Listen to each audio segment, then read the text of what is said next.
Hello there, this is Casey and I welcome you to Physics ज्ञान मुकेश नायक channel. Plant water relation का lecture number 2 चल रहा है बच्चों, ठीक है।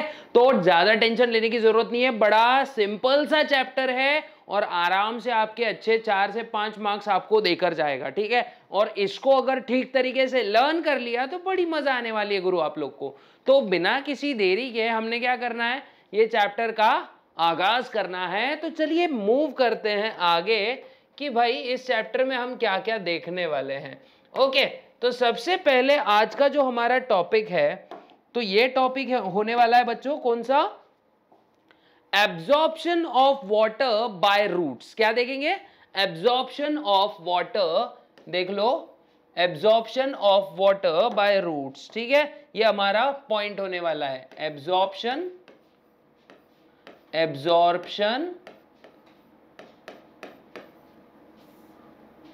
देख लो, absorption of water by roots.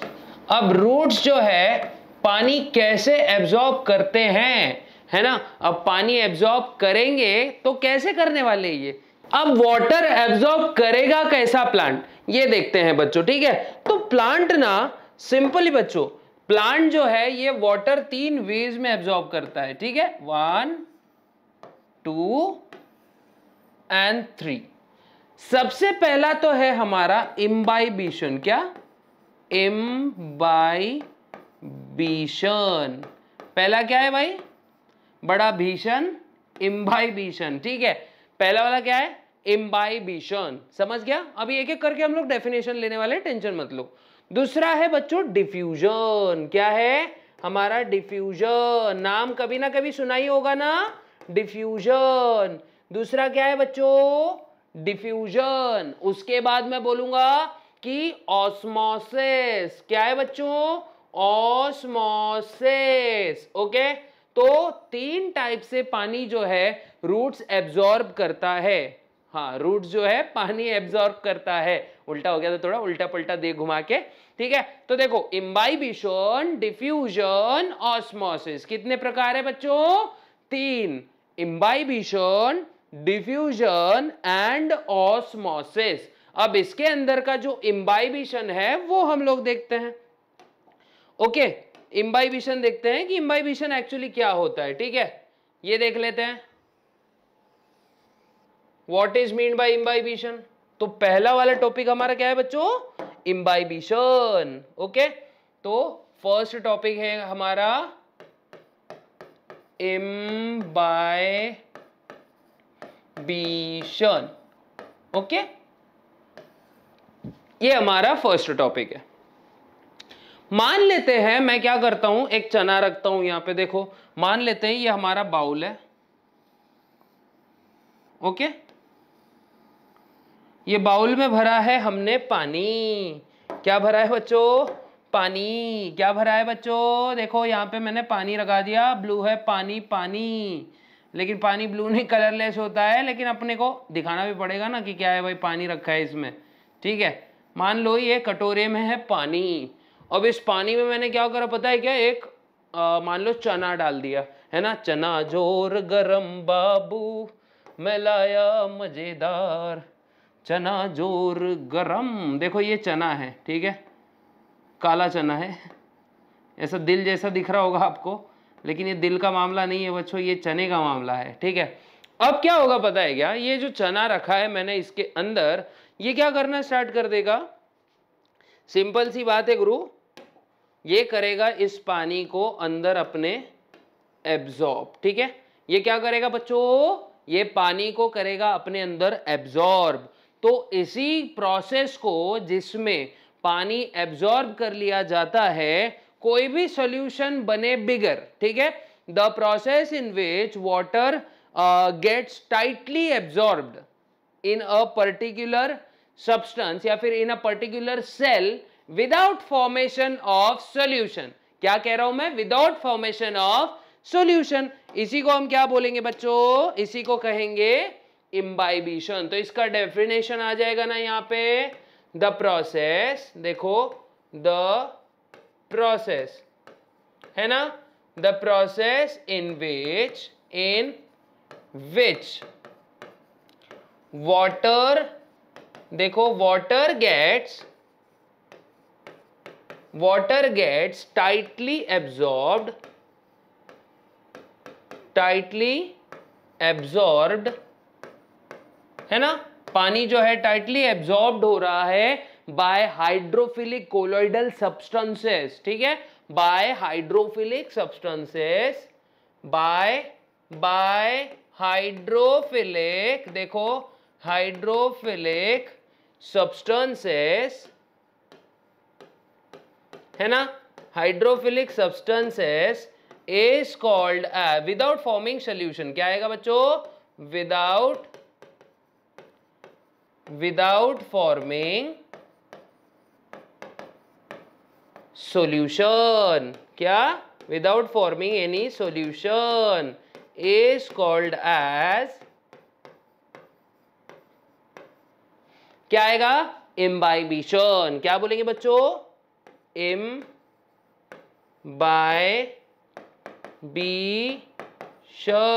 ठीक है, इसी को कहा जाएगा imbibition। तो कुछ कुछ चीजें बच्चों मैं यहां पे अंडरलाइन कर रहा हूं, विदाउट फॉर्मिंग सॉल्यूशन, ठीक है, वाटर जो है टाइटली एब्जॉर्ब हो रहा है, कौन से सब्सटेंसेस के लिए, कौन से सब्सटेंसेस को एब्जॉर्ब कर रहे हैं, हाइड्रोफिलिक सब्सटेंसेस इसको एब्जॉर्ब कर रहे हैं। अब जो चीज एब्जॉर्ब हो रही है उसको क्या कहेंगे बच्चों, इम्बाइबेट कहेंगे, क्या कहने वाले इसको, इम्बाइबेट, मतलब इस प्रोसेस में जो एब्जॉर्ब हो रहा है, मान लेते हैं वाटर, तो इसको हम कहेंगे इम्बाइबेट, और जो एब्जॉर्ब कर रहा है उसको इम्बाइबंट कहेंगे, ठीक है।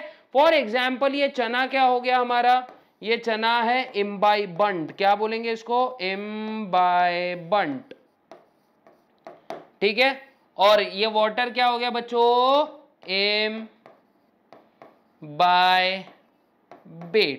इससे दो डेफिनेशंस आती है ना बाहर, पहला वाला है इम्बाइबंट और दूसरा वाला है इम्बाइबेट, यह आप लोग को समझना पड़ेगा बच्चों, ठीक है। अब आगे बढ़ जाते हैं, अगला वाला क्या है हमारा, नेक्स्ट इम्बाइबंट और इम्बाइबेट, इसको लिख लेते हैं अभी, ठीक है, इम्बाइबंट, इम्बाइबंट,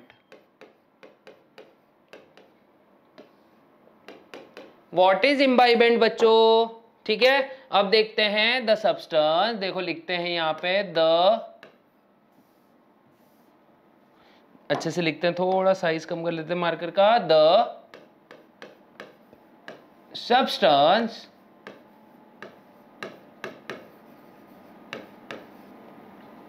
which absorbs the water, अच्छा हाँ, the substance which absorbs water is called as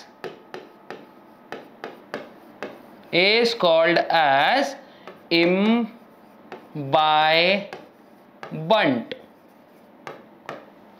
ठीक है। यहां पे मान लेते हैं सेल क्या है, एक इम्बाइबंट है, क्या है बच्चों, सेल इम्बाइबंट है, ठीक है।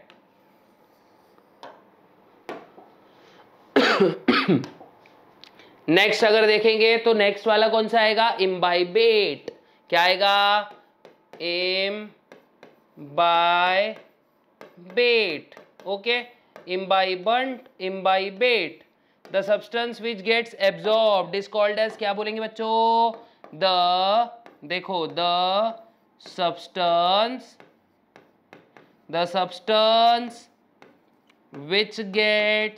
which gets ऐसा बोलेंगे, which gets absorbed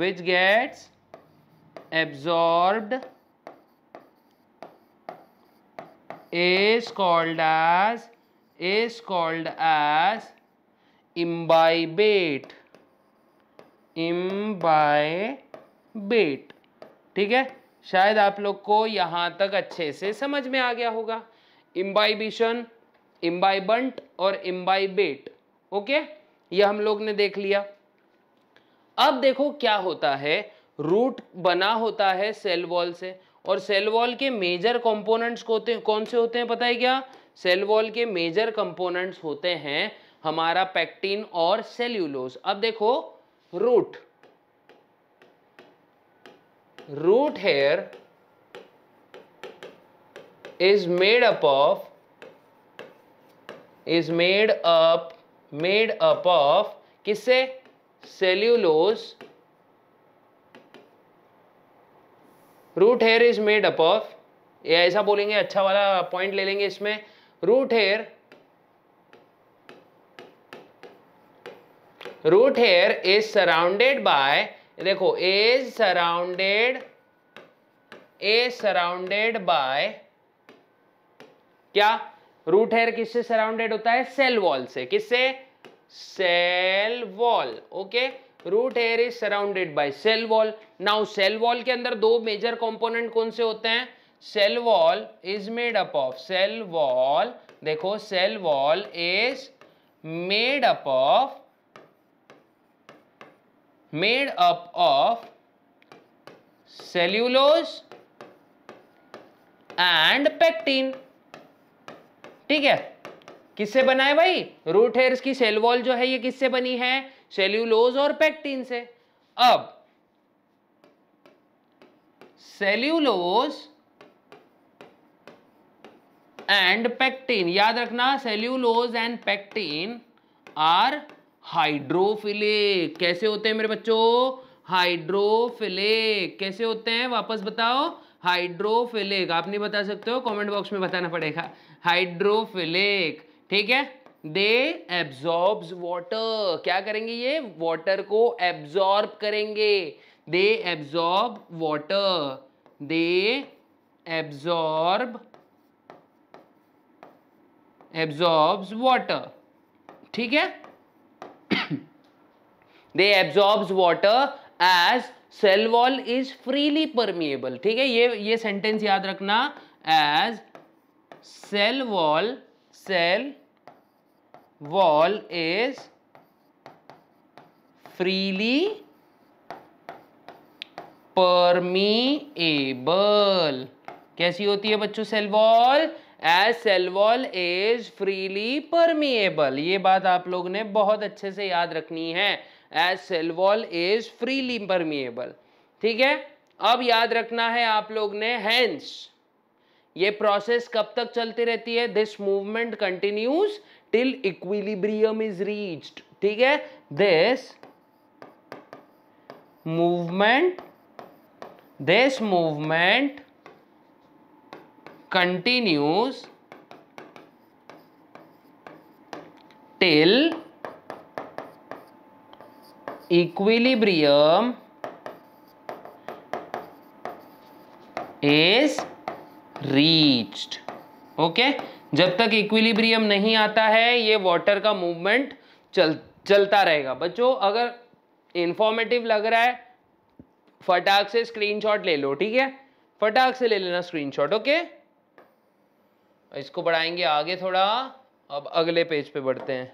ठीक है, अब देखते हैं, ये तो हमारा चलो क्या हो गया, ये हमारा हो गया इम्बाइबिशन के बारे में। ठीक है, अब देखते हैं नेक्स्ट हमारा टॉपिक जिसका नाम होगा डिफ्यूजन। सेकंड क्या है बच्चों? क्या है बच्चों? डिफ्यूजन। ठीक है, डिफ्यूजन। Okay, diffusion. अब ये होता है मूवमेंट ऑफ आयंस, एटम्स और molecule from the region at higher concentration to the region at lower concentration. मतलब जहां ज्यादा है वहां से कम के तरफ जब कोई सब्सटेंस या मॉलिक्यूल मूव होगा उसको ही हम कहेंगे डिफ्यूजन। क्या कहेंगे बच्चों? उसको ही कहेंगे हम लोग डिफ्यूजन। बहुत अच्छे से याद रखना यार, बड़ा सिंपल चीज है, लेकिन हम क्या करते हैं थोड़ा उसको कॉम्प्लेक्स बना देते हैं। तो ज्यादा कॉम्प्लेक्स नहीं करना है। मान लेते हैं हमारे सामने एक बाटली है। क्या है बच्चों? बाटली। अरे बाटली मतलब शादी वाली बाटली है, ऐसी कोई भी चीज की नहीं है ना? सभ्य लोग यार अपन सब। मान लेते हैं ये बाटली है भाई, सर बाटली बना दिए, जार बना दिए, कुछ भी बनाओ यार, लेकिन हमको बनाना तो बॉटल ही है कि नहीं? मान लो ये एक बॉटल है इसको अपन ने कनेक्ट कर दिया एक दूसरी बॉटल से, ठीक है। इसको क्या कर दिया भाई, दूसरी बॉटल से हमने क्या करा, इसको कनेक्ट कर दिया, ओके। एक दूसरी बॉटल है ये। अब ये वाली बोतल में पानी जो है ना बच्चों, देखो इस वाली बोतल में जो ये ए वाली है ना, ये ए है, इसके अंदर पानी मान लेते हैं इसे फुल भरा हुआ है। देखो ये पूरा पानी भरा हुआ है यहाँ, ये भरी हुई बोतल, और ये बेचारी खाली सी बोतल है। अब मेरे को बताओ क्या होगा, पानी ए से बी की तरफ जाएगा, और ये कब तक जाएगा, जब तक इक्विलिब्रियम अटेन नहीं होता, ठीक है। और ये भी लगभग डिफ्यूजन ही है कि भाई water is moving from higher concentration to the lower concentration. तो सिंपल इसका डेफिनेशन क्या आएगा बच्चों, फिर इसका डेफिनेशन कुछ इस प्रकार आएगा, the process in which substances like, देखो जैसे आयन, एटम या मॉलिक्यूल है ना, substances like atom, ion और molecules move from region at higher concentration to the region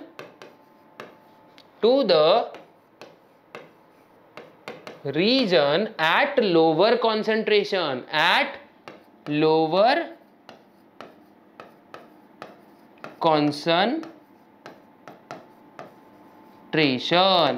ठीक है, from region at higher concentration to the region at lower concentration, ठीक है। ये आप लोग ने बहुत अच्छे से याद रखना है। अब ये जो मूवमेंट है ये होती है, इस मूवमेंट के दौरान एटम्स में होती है काइनेटिक एनर्जी। तो यहां लिख देंगे movement, this movement is due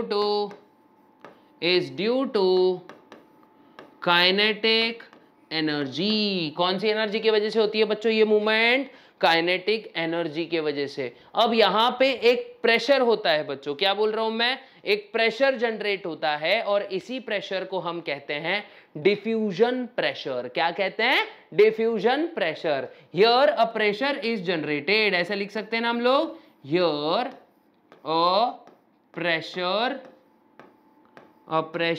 is generated, है ना, pressure is generated, and this pressure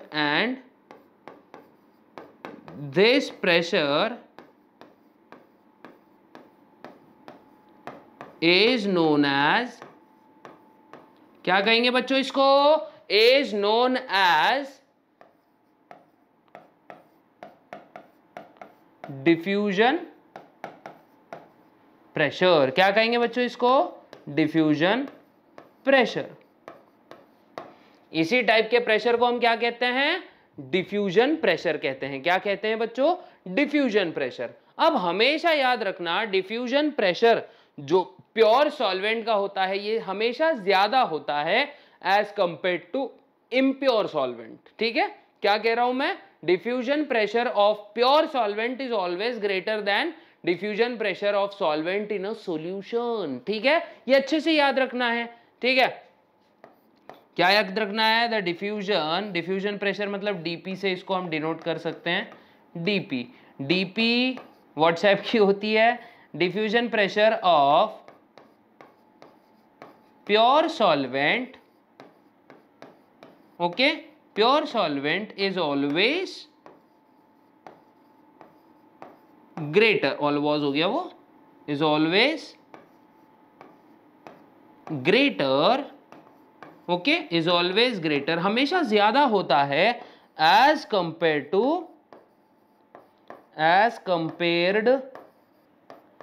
to diffusion pressure of solvent in a solution. Let us consider, अब ये समझाने के लिए मैं क्या करता हूं, इसको थोड़ा इसका स्क्रीनशॉट ले लो, फिर मैं क्या करता हूं, इसको ऊपर मूव कर देता हूं, ठीक है। फिर अब देखो, फिर आप लोग को मतलब थोड़ा सा एग्जाम्पल के जरिए मैं समझा सकता हूं। फिर सिंपल सी बात है यार, डिफ्यूजन प्रेशर, लेट, मान लेते हैं, इसको समझ लेते हैं, लेट देयर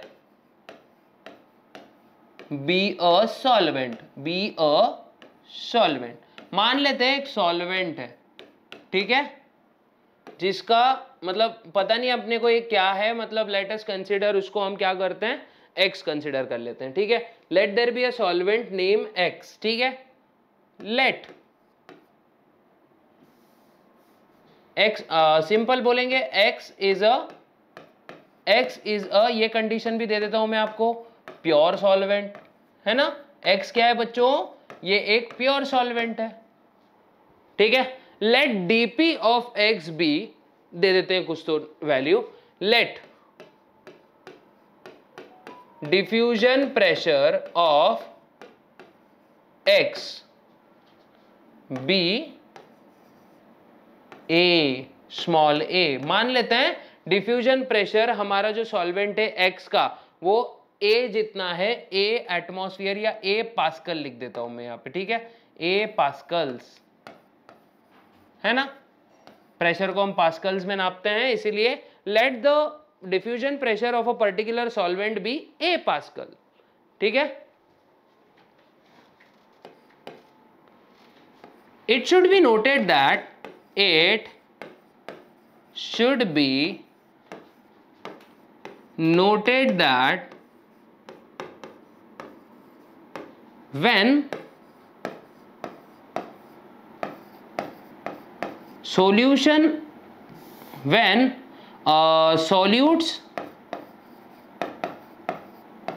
is added या are added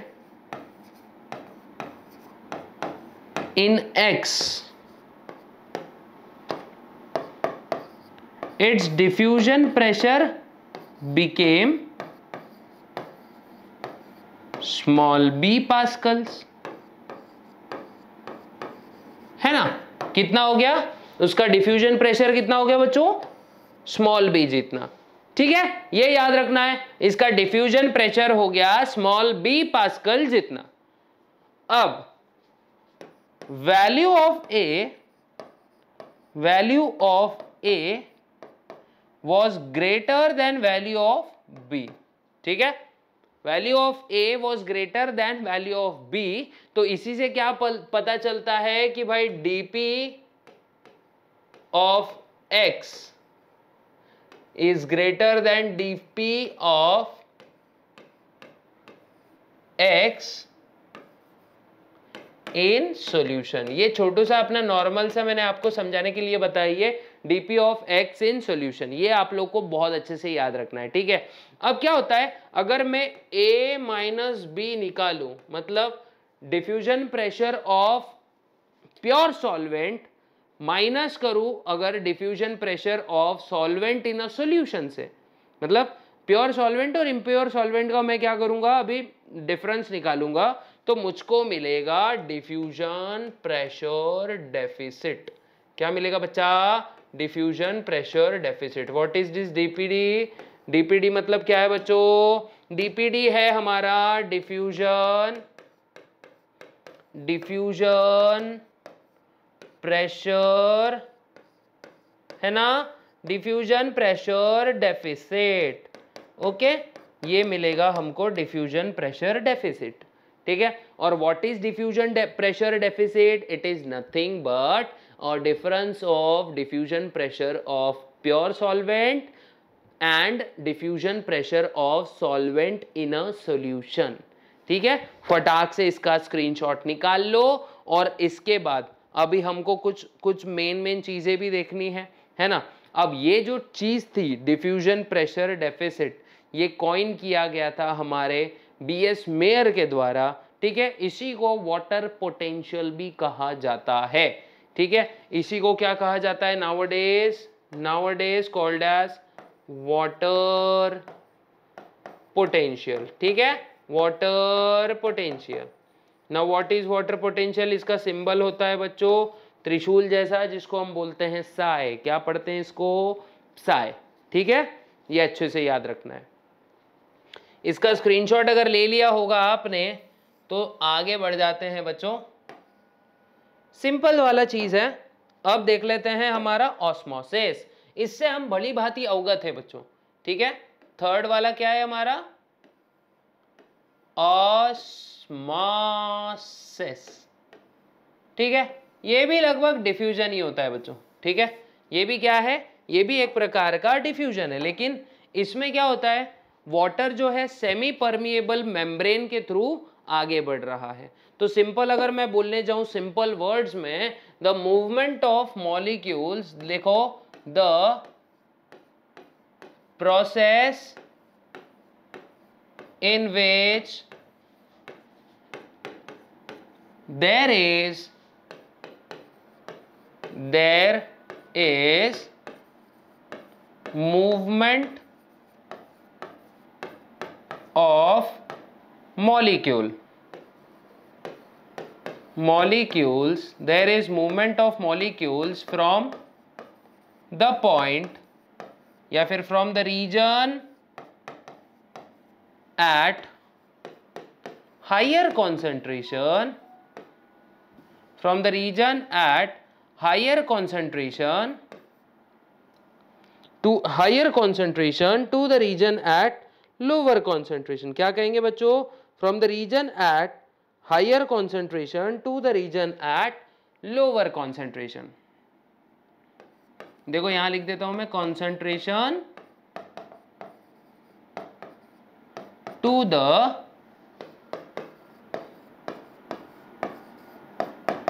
region at lower concentration. ठीक है, थ्रू, ये याद रखना है आप लोग ने, थ्रू सेमी परमिएबल मेम्ब्रेन। क्या? Through semi permeable membrane. ठीक है, ये मेन चीज है बच्चों। ठीक है, सेमी परमिएबल मेम्ब्रेन के थ्रू जब कोई चीज हो रही है तो इसको ऑस्मोसिस कहेंगे। सेल वॉल में हो जाता है डिफ्यूजन, लेकिन प्लाज्मा मेम्ब्रेन में ऑस्मोसिस होता है। ठीक है, ये आप लोग को याद रखना है। और एक और चीज याद रखनी है, it is a special type of diffusion. ठीक है, इट इज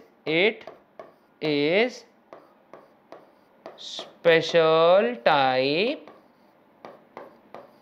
ऑफ डिफ्यूजन। ठीक है, यहां तक शायद आप लोग को बहुत अच्छे से समझ में आ गया होगा। ठीक है, अब ऑस्मोसिस जो है ना बच्चा, ऑस्मोसिस होते हैं दो टाइप्स के। देखो मैं लिख देता हूं यहां पे, ऑस्मोसिस कितने टाइप के होते हैं बच्चों? दो टाइप्स के होते हैं हमारे ऑस्मोसिस। ठीक है, ऑस्मोसिस होते हैं हमारे दो टाइप्स के। सबसे पहले देखते हैं, देखो ये दो, तो पहला कौन सा है बच्चों? पहला आएगा हमारा एक्सो ऑस्मोसिस। क्या आएगा? एक्सो ऑस्मोसिस। एक्सोस्मोसिस भी लिख सकते हैं, एक्सो ऑस्मोसिस। ओके, पहला वाला क्या है? एक्सो ऑस्मोसिस। और दूसरा वाला क्या है बच्चों? Endo osmosis. ओके, पहला क्या है? एक्सोस्मोसिस, दूसरा है एंडोऑस्मोसिस, है ना। अब क्या होने वाला है एक्सोऑस्मोसिस और एंडोऑस्मोसिस में? मान लेते हैं ये हमारा सेलवा है। क्या है बच्चों? ये सेल है हमारा। ठीक है, मस्त, एकदम मस्त मोटा वाला सेल है। और इसको मैंने क्या करा, मान लेते हैं एक ऐसे मीडियम में प्लेस किया। देखो ये डिश है, इसके ऊपर मैंने डाल दिया बच्चों नमक, है ना। नमक डालने के बाद में क्या होता है पता है क्या? बाहर का मीडियम हो गया है अब हाईली कॉन्सेंट्रेटेड और सेल के अंदर वाटर कंटेंट है ज्यादा। तो एक्सोऑस्मोसिस में क्या होता है, थोड़ी देर के बाद क्या होगा, यही सेल का हाल कुछ इस प्रकार हो जाएगा। देखो एकदम सिकुड़ गया बेचारा, है ना।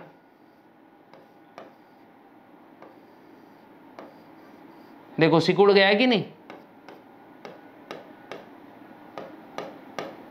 और पूरा पानी जो है ये ऐसे बाहर जम गया। मतलब इसके अंदर का, सेल का अंदर का कंटेंट पूरा कहाँ आ गया, सेल के बाहर आ गया। ठीक है, इसी को हम क्या कहेंगे बच्चों, एक किसका फिगर बना दिया मैंने, ये फिगर है हमारा एक्सोऑस्मोसिस का। ठीक है, एक्सोऑस्मोसिस का। तो यहां पे नॉर्मल सेल था, ये फ्लैसिड हो गया। फ्लैसिड मतलब सिकुड़ जाना। ठीक है, फ्लैसिड माने क्या, सिकुड़ जाना। तो जब भी सेल ऐसे सिकुड़ जाएगा, जब उसको हाइपरटोनिक सॉल्यूशन में रखा जाएगा, उसको हम कहेंगे एक्सोऑस्मोसिस। अगर अच्छे से समझ रहा है तो बच्चों इसका स्क्रीनशॉट लेते रहो, क्योंकि क्या है पता है क्या, स्क्रीनशॉट नहीं लोगे तो मसला हो जाएगा ना, है कि नहीं। स्क्रीनशॉट नहीं लोगे तो मसला हो जाएगा। ठीक है, इसको अपन क्या करेंगे, मूव कर देंगे ऐसे। अभी एक्सोऑस्मोसिस देखते हैं ना, अच्छे से डिस्क्राइब करते हैं इसको। ठीक है, तो हमारा ए क्या है भाई, ए एक्सोऑस्मोसिस। एक्सोऑस्मोसिस, ठीक है। द टाइप ऑफ ऑस्मोसिस, ये क्या होगा बच्चों, ये होगा the type of osmosis in which a cell when placed in hypertonic solution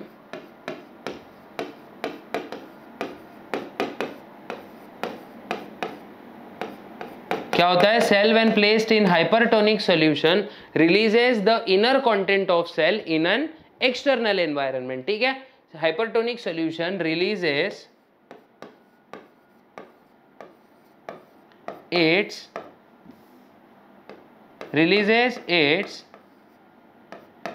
inner components। ठीक है, कंपोनेंट्स बोलो या सब्सटेंसेस बोलो, इनटू एक्सटर्नल एनवायरनमेंट, है ना, एनवायरनमेंट, एंड बिकम्स फ्लैसिड,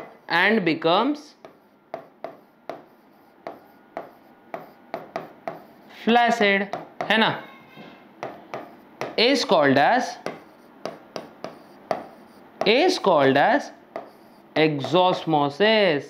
क्या कहेंगे बच्चों, एक्सोऑस्मोसिस कहेंगे इसको। क्या कहेंगे, इट इज कॉल्ड एज एक्सोऑस्मोसिस। देखो मैं दो कॉलम्स बना देता हूं ताकि हम लोग प्रॉपर तरीके से सीख पाए इस कॉन्सेप्ट को। ठीक है, इसको ही कहेंगे बच्चों एक्सोऑस्मोसिस। अब एक्चुअली में होता क्या है, ठीक है, तो when for example let us consider an example। ठीक है, हम क्या करते हैं, let us consider an example। let a grape, अब यहां पे एक अंगूर का एग्जाम्पल ले रहे हैं हम लोग। let a grape sprinkled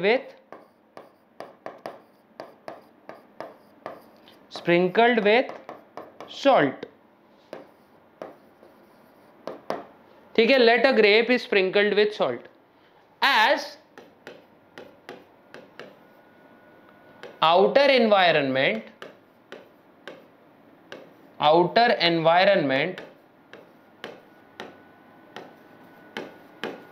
is highly concentrated।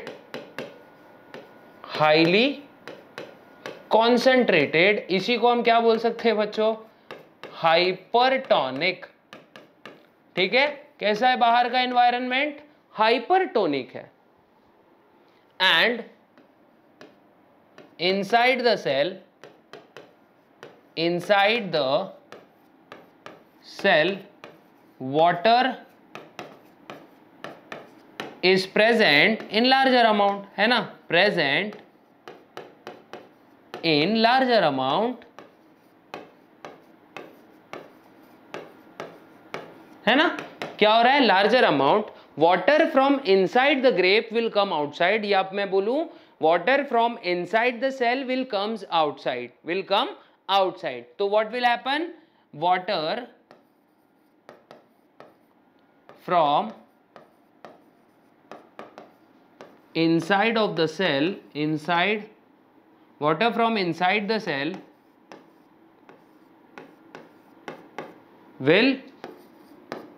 will come, क्या होगा बच्चों, will come outside, क्या होगा, आउटसाइड में मतलब बाहर की तरफ पानी आ जाएगा. ठीक है, और इसी प्रोसेस को हम कहेंगे एक्सोऑस्मोसिस. ठीक है, मान लेते हैं ये एक सेल है जिसमें अच्छी मात्रा में पानी है. ठीक है, जिसमें बहुत अच्छी मात्रा में पानी है. अब क्या हो जाएगा, इसको जब भी मैं प्लेस करूंगा, आजू बाजू का एनवायरनमेंट कैसा, ये डॉट रिप्रेजेंट कर रहे हैं कि आजू बाजू का एनवायरनमेंट पूरा हाइपरटोनिक है. तो थोड़ी देर से ये सेल की हालत कैसी हो जाएगी बच्चों, यहाँ है सॉल्ट. ठीक है, मान लेते हैं सॉल्ट, और यहाँ पे मैं, आप लोग ये भी लिख सकते हो कि भाई ये हाइपर एनवायरनमेंट है. ठीक है, तो थोड़ी देर से सेल की हालत कुछ इस तरह से हो जाएगी. अरे यार बहुत टेंशन हो गया है, एकदम सेल हमारा सिकुड़ जाएगा. दिख रहा है ना, सिकुड़ा हुआ सेल बेचारा, है कि नहीं, अन्याय हुआ बेचारे के साथ. या आप लोग को दिख रहा होगा, देखो दिख रहा है ना, एकदम श्रिंक हो गया सेल हमारा. इसी को फ्लैसिडिटी कहते हैं. क्या कहते हैं बच्चों, फ्लैसिडिटी इसी को कहते हैं. अगर ये प्रॉपर तरीके से समझ में आ गया तो हम लोग मूव करते हैं हमारे एंडोऑस्मोसिस की तरफ. ठीक है, एंडोऑस्मोसिस. सेकंड वाला क्या है अब हमारा, B, endoosmosis. Osmosis, endoosmosis. What is endoosmosis, ये देखते हैं बच्चा आप. ठीक है, एंडोऑस्मोसिस क्या होता है, ओके, ये देखते हैं. अब एंडोऑस्मोसिस में क्या होगा, जब भी किसी सेल को हम किसी डाइल्यूट मीडियम में या हाइपोटोनिक सोल्यूशन में रखेंगे तो क्या होगा, water from outside the cell will rush into inside of the cell. ठीक है, and hence cell becomes turgid. ठीक है, तो एंडोऑस्मोसिस में क्या होता है, द प्रोसेस, दिखते हैं देखो, the process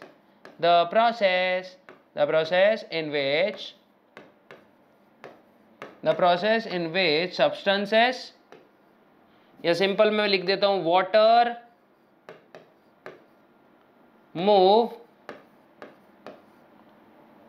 from outside environment of the cell, outside environment of cell to inside. क्या हो रहा है बच्चों, आउटसाइड से इनसाइड में मूव कर रहा है, इनसाइड ऑफ सेल, है ना, किसके इनसाइड में मूव कर रहा है, and cell which results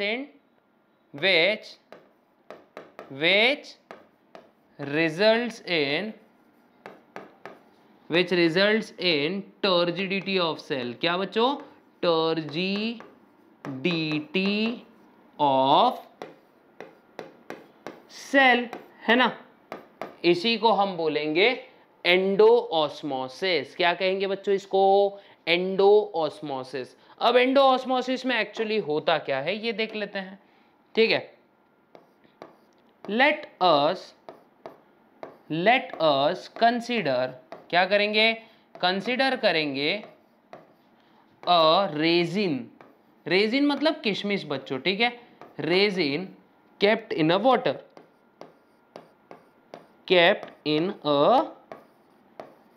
let us consider a resin kept in a water. ठीक है, लेट अस कंसीडर, क्या कंसीडर कर रहे हैं, एक किशमिश है जो हमने पानी में भिगो के रखी है. ठीक है, resin kept in water.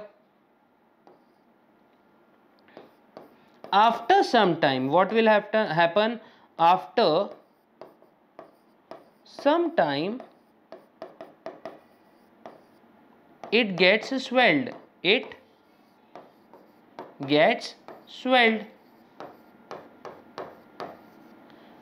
And becomes turgid. क्या होता है बच्चों? एंड बिकम्स टर्जिड, है ना? सूज जाएगी रेजिन और टर्जिड हो जाएगी। ठीक है, ये बात समझ में आ गई? यहां तक कोई इशू? टर्जिड होने की वजह से क्या होगा? अब देखो, why it becomes turgid, why it became turgid. ठीक है, it happened because it happened, ये क्यों हुआ, ये क्या हुआ, कैसे हुआ, कब हुआ, क्यों हुआ, तो ये क्यों का ही हमको जवाब ढूंढना है। ठीक है, तो it happened because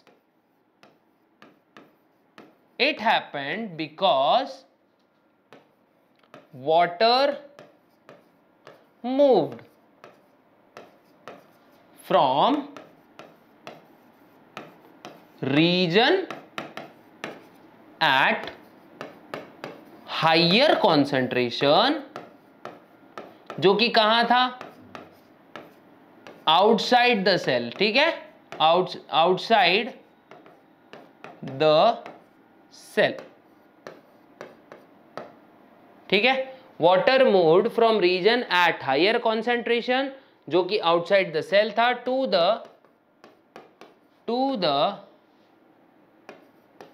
reason at lower concentration. ठीक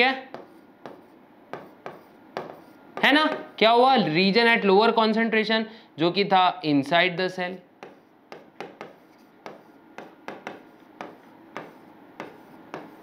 है ना? सेल को, इसीलिए सेल जो था टर्जिड हो गया, सेल बिकेम टर्जिड। क्या हुआ बच्चों? Cell became turgid. Turgid cell मतलब क्या होता है बच्चों? सूज गया भाई सेल। ठीक है, ये याद रख लेना है आप लोग ने, सेल क्या हो गया? सूज गया। अब देखो, मान लो ये हमारा सेल ये ऐसा था कुछ, तो भी सुकड़ा सकड़ा बेचारा एकदम। अब जब इसने वाटर एब्जॉर्ब किया तब क्या हुआ? देखो इसके अंदर क्या इंटर कर रहा है बच्चों? H2O। H2O जैसे इसके अंदर पूरे मीडियम से इंटर किया तो उसके बाद ये सेल एकदम मस्त हुष्ट पुष्ट सूजा हुआ। ठीक है, एकदम जबरदस्त। ठीक है, एकदम सूजा हुआ सेल है ना, टर्जिड सेल। दिख रहा है ना क्या हुआ?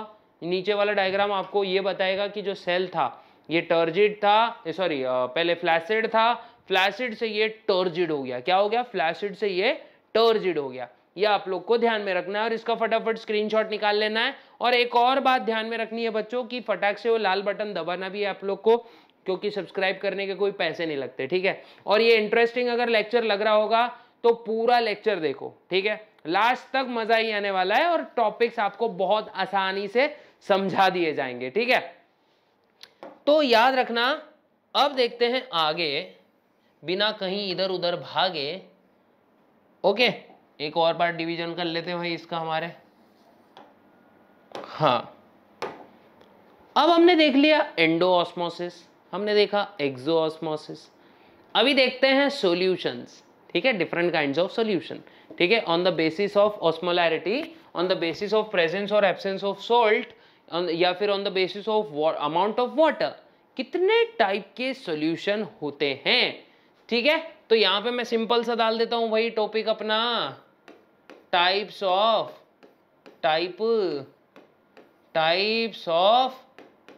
Solution, types of solution. अब सॉल्यूशन के कितने टाइप्स होते हैं भाई? सॉल्यूशन के होते हैं बच्चों 3 टाइप्स। कितने टाइप्स होते हैं इसके? 3 टाइप्स होते हैं। सबसे पहला अगर मैं बताऊं तो वो होता है हाइपरटोनिक सॉल्यूशन, है ना? ए हाइपरटोनिक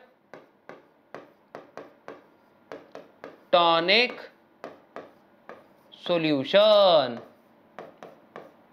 है ना? फिर बी आइसोटोनिक सॉल्यूशन, है ना? ए बी, और लास्ट में है बच्चों अपना सी हाइपोटोनिक सॉल्यूशन। ओके, ये 3 टाइप के सॉल्यूशन हैं, एक एक करके देख लेते हैं कि हाइपरटोनिक क्या होता है, हाइपोटोनिक क्या होता है। इसको अलग से डिवीजन करने की जरूरत नहीं रहेगी, फिर इसी के आगे लिख लेते हैं इसको, ठीक है। अब हाइपरटोनिक सॉल्यूशन हम किसको कहेंगे बच्चों? हाइपरटोनिक सॉल्यूशन क्या होता है? सॉल्यूशन इन विच ज्यादा सोल्यूट पार्टिकल्स होते हैं। क्या होते हैं? ज्यादा सोल्यूट पार्टिकल्स होते हैं, या simple the solution which is highly concentrated, ठीक है, विच इज हाईली कॉन्सेंट्रेटेड, है ना। कैसे होता है बच्चों ये?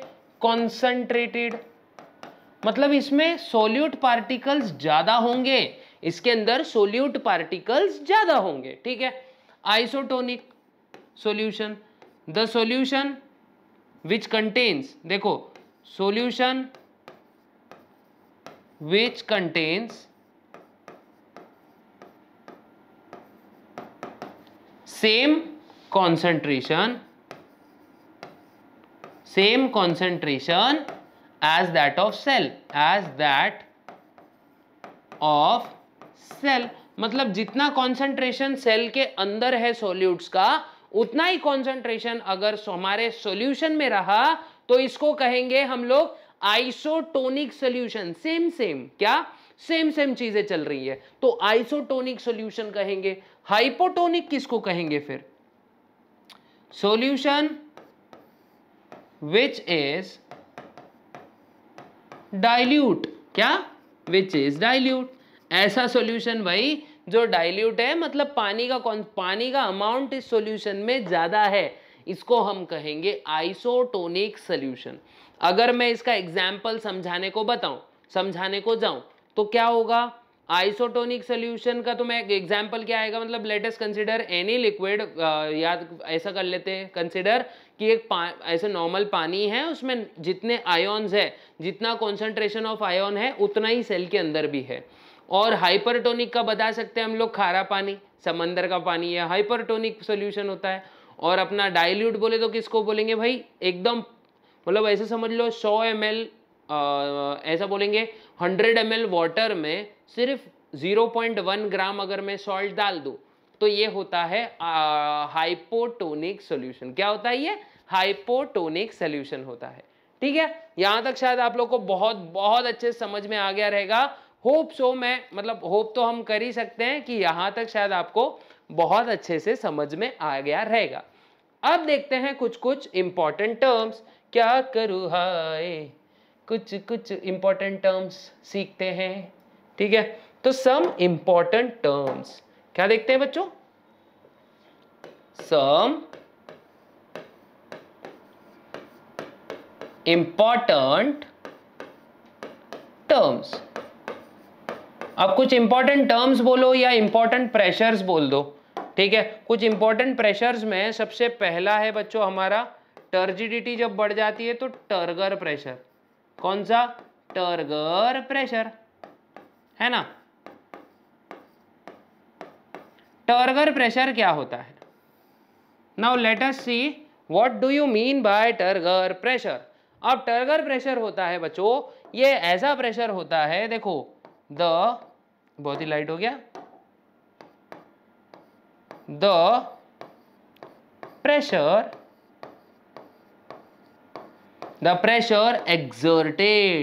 exerted by turgid cell, क्या? by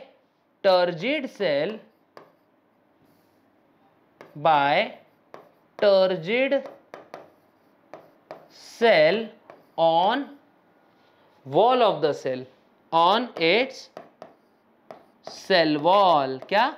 on its cell wall is called as turgor pressure. क्या कहेंगे बच्चों इसको? टर्गर प्रेशर, है ना। याद रखना है ना, बहुत अच्छे से याद रखना है बच्चों। Is called as turgor pressure. इसको डिनोट किससे करते हैं हम लोग? इसको डिनोट किया जाता है टीपी से। किससे इसको डिनोट करेंगे? Denoted by T dot P, क्या?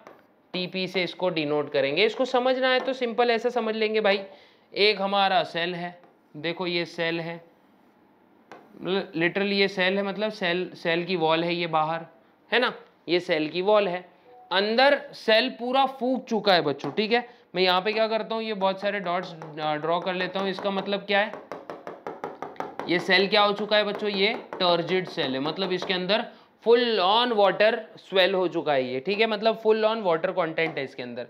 अब ये क्या करेगा, यही वाटर कहाँ पर प्रेशर लगाएगा भाई, ये पूरे सेल वॉल पे प्रेशर लगाएगा, दिख रहा है ना एरोस, एवरी पॉसिबल डायरेक्शन, मतलब ऐसा भी नहीं है कि एक पर्टिकुलर जगह पे ही प्रेशर लगेगा, ऐसा नहीं है कुछ भी, ये हर जगह प्रेशर लगाने वाला है, ठीक है, पूरी सेल वॉल पे। तो यही होता है ऐसा प्रेशर जो अंदर का साइटोप्लाज्म सेल वॉल पे एक्सर्ट कर रहा है, जब वो पानी एब्जॉर्ब कर लेता है और टर्जिड बन जाता है, इसी को हम कहते हैं टर्गर प्रेशर, ठीक है, इसी को कहते हैं बच्चा टर्गर प्रेशर। स्क्रीनशॉट लेते चले जाओ, ठीक है। अब नेक्स्ट है हमारा क्या बोलेंगे, नेक्स्ट वाला कौन सा है हमारा, नेक्स्ट वाला है सेकेंड वॉल प्रेशर। क्या है बच्चों, वॉल प्रेशर। डिफ्यूजन प्रेशर तो हम देख चुके हैं, ठीक है। वॉल प्रेशर क्या होता है,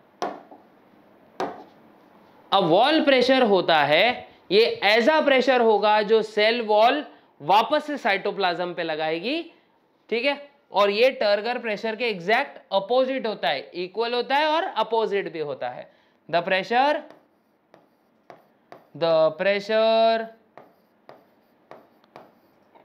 exerted, देखो exerted by cell wall on inner content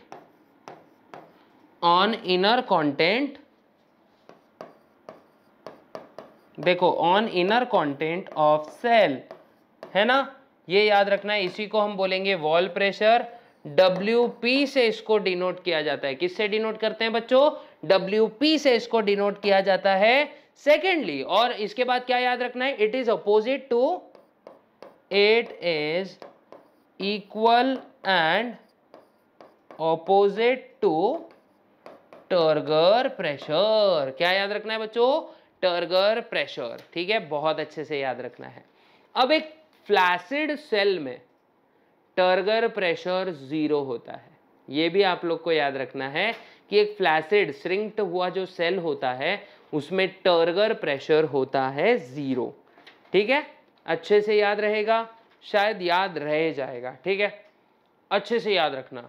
और अगर ऑस्मोसिस की बात करें तो जो DPD है, डिफ्यूजन प्रेशर डेफिसिट है, ये इक्वल होता है ऑस्मोटिक प्रेशर माइनस में हमारा टर्गर प्रेशर।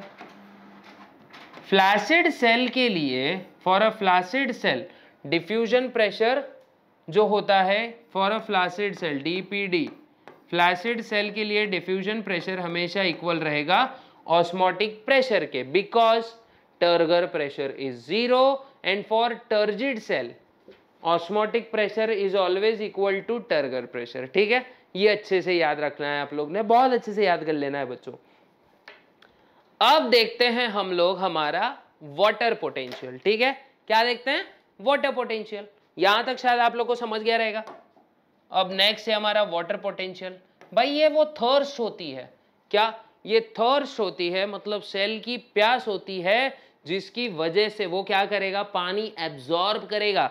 क्या करेगा वो बच्चों, वो पानी एब्जॉर्ब करेगा। तो मतलब ये होती है सेल की थर्स्ट, जिसकी वजह से सेल क्या करता है, पानी एब्जॉर्ब करता है, और इसी को कहते हैं हम लोग वाटर पोटेंशियल। तो लिख लेते हैं इसको भी, है ना, water potential, water potential.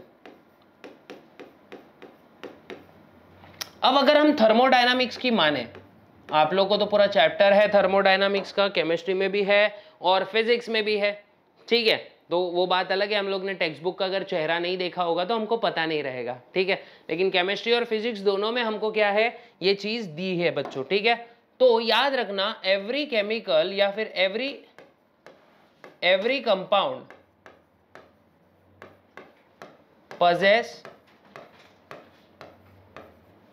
Free energy. क्या होती है उसके पास? एक टाइप की फ्री एनर्जी होती है ताकि वो रिएक्ट वगैरह कर सके, ठीक है, फ्री एनर्जी। तो ऐसे ही अगर किसी केमिकल के पास, क्या कह रहा हूं मैं, अगर किसी केमिकल के पास ये फ्री एनर्जी है, ठीक है, एनर्जी है अगर किसी केमिकल सिस्टम के पास, तो इसी को हम केमिकल पोटेंशियल बोलेंगे। मतलब इसका एग्जैक्ट डेफिनेशन क्या आएगा बुक के हिसाब से अगर देखा जाए तो फ्री एनर्जी पर मॉलिक्यूल, क्या कह रहा हूं मैं, free energy per molecule in a chemical system, ठीक है। सिंपल से क्या याद रखेंगे, फ्री एनर्जी, यहां लिख देते हैं डेफिनेशन अलग कलर से, देखो, free energy per chemical, free energy per molecule in chemical system, ठीक है, free energy per molecule in chemical system is called as chemical potential. इसी को क्या बोलेंगे हम लोग, केमिकल पोटेंशियल, है ना, इसी को कहेंगे बच्चों chemical potential. And what is now chemical potential? Chemical potential, sorry, what is now water potential? Water potential ये कुछ नहीं बच्चों, ये होता है केमिकल पोटेंशियल ऑफ वाटर। क्या होता है ये?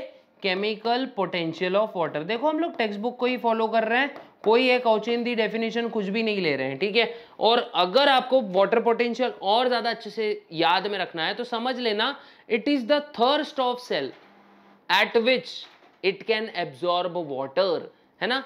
क्या होता है ये? सिंपली एक थर्स्ट होती है, मतलब सेल की प्यास होती है कि भाई वो जिस रेट से वाटर को एब्जॉर्ब करेगा वही उसका वाटर पोटेंशियल रहने वाला है, ठीक है। Chemical potential of water, chemical potential of water is called as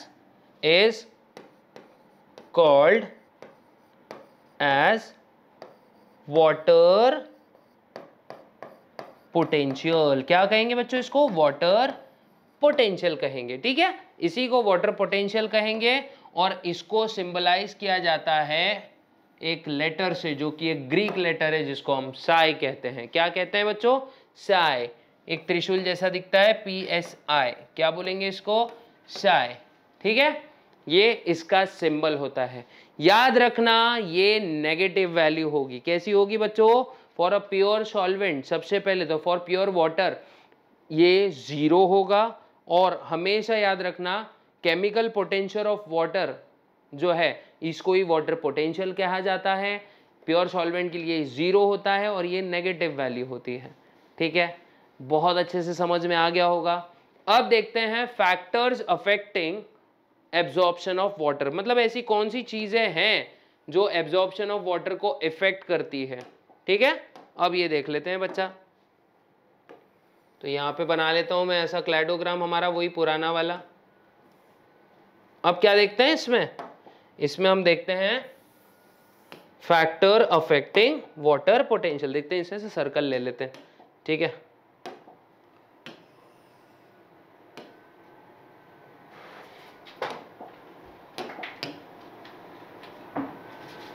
अब देखते हैं फैक्टर्स अफेक्टिंग वाटर अपना factors affecting absorption of water. Factors affecting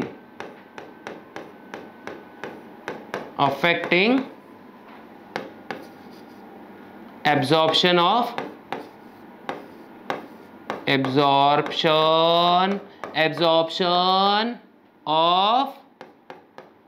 water. H2O लिख देता हूं, चलता है, H2O भी चलता है। ये तो बोलोगे सर H2O क्यों लिख लिया तो ऐसा टेंशन मत लो बच्चों, ठीक है। सबसे पहले याद रखना है बच्चों, 1 2 3 4, ठीक है, 4 ही देखते हैं पहले तो, ठीक है, और वैसे तो 5 है, लेकिन पहले ये देख लेते हैं। तो सबसे पहले आप लोग को याद रखना है पहला वाला,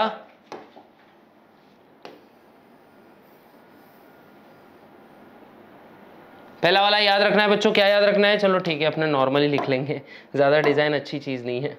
पहला वाला याद रखना है, सबसे पहले क्या डिपेंड करता है कि भाई ज़मीन में कैपिलरी वाटर है भी या नहीं, ठीक है, प्रेजेंस और एब्सेंस ऑफ कैपिलरी वाटर। पहला क्या आएगा बच्चों? प्रेजेंस और एब्सेंस ऑफ, देखो लिख देता हूं मैं यहाँ पे, प्रेजेंस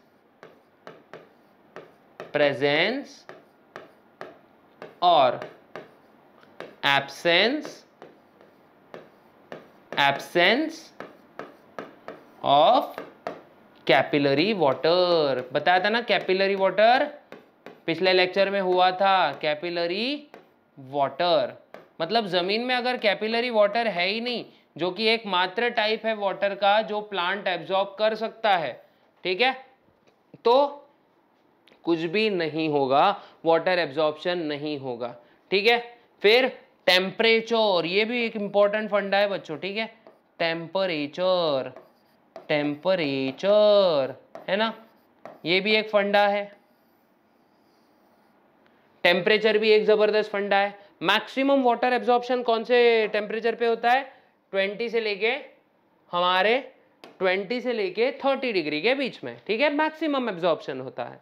उसके बाद में आएगा बच्चों सैलिनिटी ऑफ सॉइल। क्या? सैलिनिटी ऑफ सॉइल, ठीक है, सैलिनिटी ऑफ सॉइल, कि भाई सॉइल जो है, सॉइल की सैलिनिटी मतलब उस आयन कॉन्सेंट्रेशन क्या है।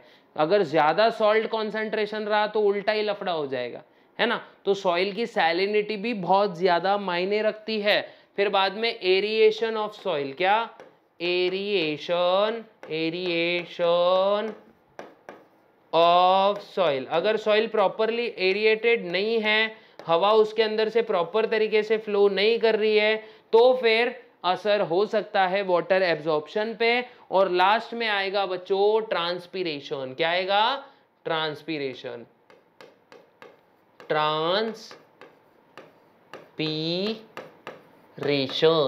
मतलब कितना ट्रांसपीरेशन हो रहा है। अगर ऊपर अच्छा खासा ट्रांसपीरेशन हो रहा है तो क्या होगा? अच्छा खासा पानी नीचे से भी एब्जॉर्ब होगा। ओवर ट्रांसपीरेशन हो गया तो फिर ज्यादा प्रॉब्लम्स बढ़ जाएंगी। और अगर बहुत कम ट्रांसपीरेशन हुआ तो पानी एब्जॉर्ब करने की जरूरत ही नहीं रहेगी।